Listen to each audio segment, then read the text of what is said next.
નમસ્કાર વિદ્યાર્થી મિત્રો, ગુજરાતી જ્ઞાનની યુટ્યુબ ચેનલમાં આપ સૌનું હાર્દિક સ્વાગત છે.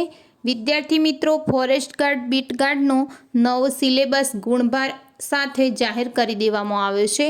તો આપણે તેના વિશે સંપૂર્ણ માહિતી આ વિડીયોમાં જોઈશું. તો વિદ્યાર્થી મિત્રો, ગુજરાત ગૌણ સેવા પસંદગી મંડળ વનરક્ષક વર્ગ 3 સંવર્ગની જાહેરાત ક્રમાંક આપેલો છે. તે મુજબ આ અભ્યાસક્રમ અને પરીક્ષા સંદર્ભે અગત્યની જાહેરાત કરવામાં આવી છે. તો જોઈએ તો વિદ્યાર્થી મિત્રો, ગુજરાત ગૌણ સેવા પસંદગી મંડળ દ્વારા લેવામાં આવનાર અગ્ર મુખ્ય વન સંરક્ષક શ્રી અને head of forest force Gandhinagar હસ્તકની વનરક્ષક વર્ગ 3ની સીધી ભરતીથી ભરવા માટે લેખિત પરીક્ષાનો અભ્યાસક્રમ સંબંધ કરતા તમામ ઉમેદવારોની જાણકારી માટે આ સાથે પ્રસિદ્ધ કરવામાં આવે છે. આ લેખિત પરીક્ષા CBRT એટલે કે કોમ્પ્યુટર બેઝડ રિક્વાયરમેન્ટ ટેસ્ટ પદ્ધતિથી તારીખ 8મી ફેબ્રુઆરી 2024ના રોજથી શરૂ કરવામાં આવશે. ઉમેદવારોની સંખ્યાને ધ્યાને લઈ ગુજરાતના જુદા જુદા જિલ્લા પ્રમાણે મલ્ટી સેશનમાં પરીક્ષાનું આયોજન કરવામાં આવેલ છે. પરીક્ષાનું સિલેબસ માર્ક સાથે જાહેર કરવામાં આવેલ છે. તો વિદ્યાર્થી મિત્રો, આપણે પરીક્ષાનું સિલેબસ જોઈએ તો વિદ્યાર્થી મિત્રો, આ પરીક્ષામાં 200 માર્ક્સનું પેપર હશે, જેમાં 100 પ્રશ્નો રાખવામાં આવેલ છે, એટલે કે પ્રત્યેક પ્રશ્નના 2 ગુણ હશે. પરીક્ષાનો સમય 2 કલાકનો છે. પરીક્ષામાં 4 વિષયો રાખવામાં આવેલા છે અને પ્રશ્નના પ્રત્યેક ખોટા જવાબના 0.25 માર્ક્સ રાખવામાં આવેલ છે, એટલે કે પ્રશ્નનો ખોટો જવાબ આપવા સામે નેગેટિવ માર્કિંગ રાખવામાં આવેલ છે. વિદ્યાર્થી મિત્રો, સબ્જેક્ટ એમાં જનરલ નોલેજ 25% માર્ક્સ છે, જેમાં ઇતિહાસ છે.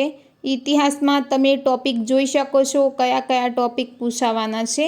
સેકન્ડ નંબરમાં છે સાંસ્કૃતિક વારસો, જેમાં ગુજરાતનો સાંસ્કૃતિક વારસો, કળા સ્વરૂપો, સાહિત્ય, શિલ્પ અને સ્થાપત્ય છે. ગુજરાતની લોક સંસ્કૃતિ અને પરંપરા, તેનું મહત્ત્વ, લાક્ષણિકતાઓ અને અસરો છે, જે બધું તમે જોઈ શકો છો. થર્ડ નંબરમાં છે ભારતીય બંધારણ અને રાજવ્યવસ્થા, જેની અંદર તમે ટોપિકો જોઈ શકો છો.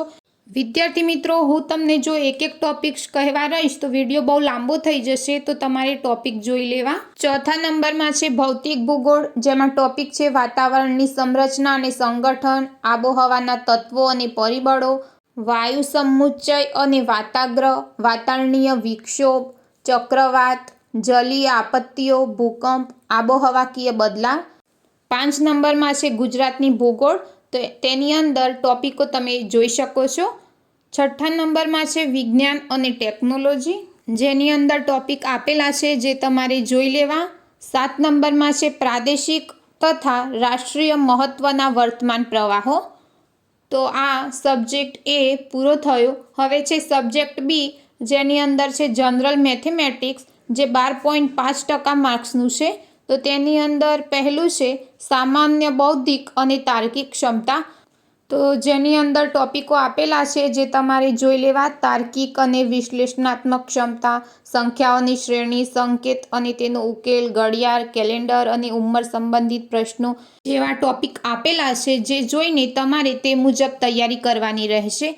વિદ્યાર્થી મિત્રો, આગળ છે સબ્જેક્ટ સી, જેની અંદર છે ગુજરાતી લેંગ્વેજ, જે 12.5% માર્ક્સ છે, જેમાં છે ભાષાકીય જ્ઞાન, ગુજરાતી ભાષા, જેની અંદર ટોપિક છે રૂઢિપ્રયોગોનો અર્થ અને પ્રયોગ, કહેવતોનો અર્થ, સમાસનો વિગ્રહ અને તેની ઓળખ, અલંકાર અને તેની ઓળખ, સમાનાર્થી શબ્દો, વિરુદ્ધાર્થી શબ્દો, શબ્દ સમૂહ માટે એક શબ્દ, સંધિ જોડો કે છોડો, જોડની શુદ્ધિ, લેખન શુદ્ધિ, ભાષા શુદ્ધિ, ગદ્ય સમીક્ષા, અર્થગ્રહણ, જે વિદ્યાર્થી મિત્રો તમારે ટોપિક જોવાના રહેશે. સબ્જેક્ટ ડી છે natural factor like environment and ecology, જે 50% માર્ક્સનું છે, સૌથી વધારે માર્ક્સનું કહી શકાય. તો એમાં પહેલું છે પર્યાવરણ, જેની અંદર ટોપિક તમે જોઈ શકો છો પર્યાવરણના ઘટકો અને તેનું મહત્ત્વ, પર્યાવરણના સંરક્ષણમાં વૃક્ષો અને જંગલોનો ફાળો, માનવીય પ્રવૃત્તિઓ જેવી કે ખનન, બાંધકામ અને વસ્તી વૃદ્ધિની પર્યાવરણ પર અસરો, પર્યાવરણ અને જૈવ રાસાયણિક ચક્રો, કાર્બન ચક્ર, નાઇટ્રોજન ચક્ર વગેરે તમારે પર્યાવરણમાં તૈયાર કરવાના રહેશે. સબ્જેક્ટ ડીમાં સેકન્ડ છે પ્રદૂષણ, ગ્રીનહાઉસ અસર, ગ્લોબલ વોર્મિંગ, આબોહવા પરિવર્તન, જેની અંદર ટોપિક આપેલા છે, જે તમારે જોવાના રહેશે. થર્ડ છે જંગલો, વન્ય સંપત્તિ અને વન્યજીવો, જેની અંદરના ટોપિકો પણ તમારે જોઈ લેવા। ચોથું છે ભારતમાં અને ગુજરાતમાં જૈવ વિવિધતા અને સંરક્ષણ, જેની અંદર પણ વિવિધ ટોપિકો છે જે તમારે જોવાના રહેશે। 5 નંબરમાં છે વન અને પર્યાવરણને લગતી મહત્વની સંસ્થાઓ, જેમાં રાષ્ટ્રીય હરિત પ્રાધિકરણ, વન અને પર્યાવરણ સંબંધિત ગુજરાત રાજ્યની વિવિધ સંસ્થાઓ, પર્યાવરણને લગતી વિવિધ આંતરરાષ્ટ્રીય સંસ્થાઓ અને 6થા નંબરમાં છે વન અને પર્યાવરણને લગતી વર્તમાન ઘટનાઓ। તો વિદ્યાર્થી મિત્રો, આ આપણે જોયો ફોરેસ્ટ ગાર્ડનો નવો સિલેબસ। વિદ્યાર્થી મિત્રો, જો તમને આજનો વિડીયો પસંદ આવ્યો હોય તો વિડીયોને લાઇક કરો, તમારા મિત્ર ગ્રુપમાં શેર કરો અને જો તમે ગુજરાતી જ્ઞાનની યુટ્યુબ ચેનલને સબસ્ક્રાઇબ ન કરી હોય તો બીજા આવા વિડીયો જોવા માટે ગુજરાતી જ્ઞાનની યુટ્યુબ ચેનલને સબસ્ક્રાઇબ કરો।